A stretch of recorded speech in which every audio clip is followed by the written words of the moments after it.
Pasta's the perfect vehicle to eat everything that I love in one meal. You could get pancetta in your pasta, bacon in your pasta, guanciale in your pasta, short ribs, you name it. And if I had to go to one place for pasta, I would go to Vetri in Philadelphia, Pennsylvania. My favorite restaurant in America. I've never had a pasta there that is anything less than the best pasta I've ever ate.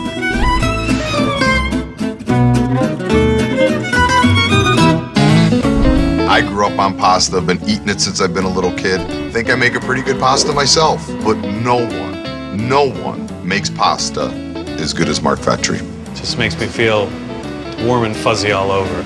If it was my last meal, I would just tell Mark to literally kill me with pasta. All right, well, I'm gonna make you a whole lot of it. He's probably showed me and made it with me a good 20 or 30 times. I still can't make mine taste like his. We make this with egg yolks and 00 flour. No magic to it. This guy does things with pasta most chefs can't even dream of. I would definitely want the ravioli stuffed with beets. Take red beets, roast them in the oven, then we mix them up with some goat cheese. Start making little nubs of the beet plant. Cut them up. And then we make a tarragon sauce with it. One of my favorite pastas he does. But for the most part, I would put myself in Mark's hands and I would just say, bring it. There it is. Mark's pasta is breathtakingly perfect.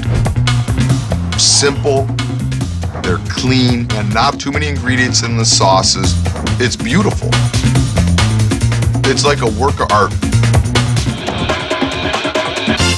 My last meal would be with my wife too, for obvious reasons, but also she would never be able to finish all of her pasta, so I would actually get a little more.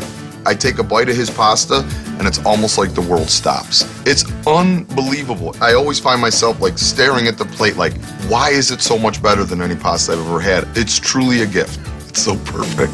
There's no other way to really describe it. That's it, that's my last meal. Have my espresso. Good night, Irene. It's time to meet the Reaper.